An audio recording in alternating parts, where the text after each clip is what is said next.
Cuenca del río Taquiña en la parte superior y la hemos demarcado porque en la parte superior tiene unas franjas de, entre comillas, seguridad bastante amplias. Esto tiene que ver muy a propósito de lo que ha ocurrido el pasado 6 de febrero con el desastre. Y vemos ya en el sector del Puente Largo, que se ha llevado además el agua del río, que empieza a acortarse la franja de seguridad, ¿no? Y del Puente Largo, que es el lugar que se llevó el río, hacia abajo, que es la zona muy afectada, vemos que solamente hay una pequeña línea de franja de seguridad y el punto rojo indica la avenida Ecológica.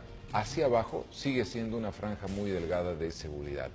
¿Es casualidad o no es casualidad que estemos atravesando por estos problemas? Claro, lamentablemente es una pena que se vuelva a pensar en planificación territorial cuando está el desastre.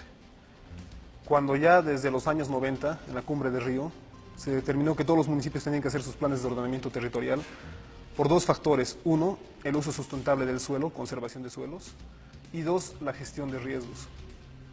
Es decir, no es un tema que esté ahora surgiendo nuevamente, es un tema que estaba ya totalmente determinado para ser aplicado en todos los municipios, y no se hizo en muchos.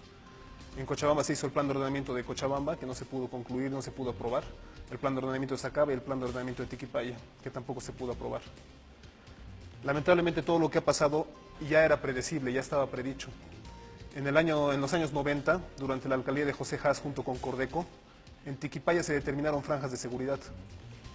Las cuencas, como vemos la cuenca Taquiña, por ejemplo, su franja de seguridad era de 50 metros hasta el puente de la avenida Ecológica. 50 metros a los lados, esa era la franja de seguridad. Porque ¿cómo se determina la franja de seguridad? A partir de los factores de riesgo de dos pendientes, la pendiente de la quebrada alta y la pendiente de la recepción de Piedemonte.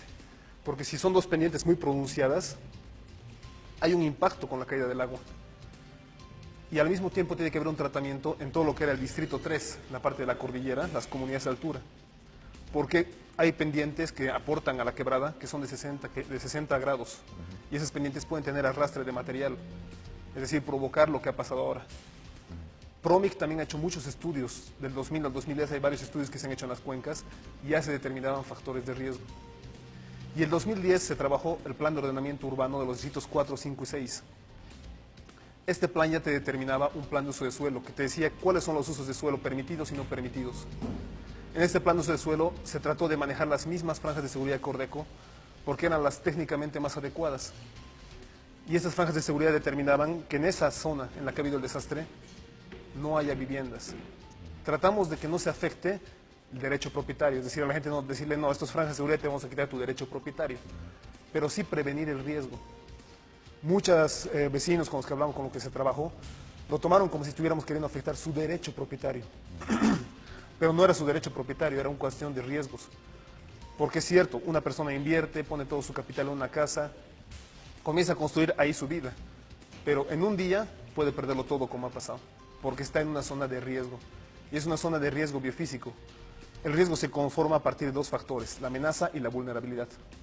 La amenaza estaba presente, toda la cuenca de la cota 2750, todas esas microcuencas del Parque Tunari, son el mismo factor de riesgo. Entonces está la amenaza presente. Lo que tiene que planificarse es quitar la vulnerabilidad, que no haya gente viviendo en esas zonas y que se hagan barreras forestales.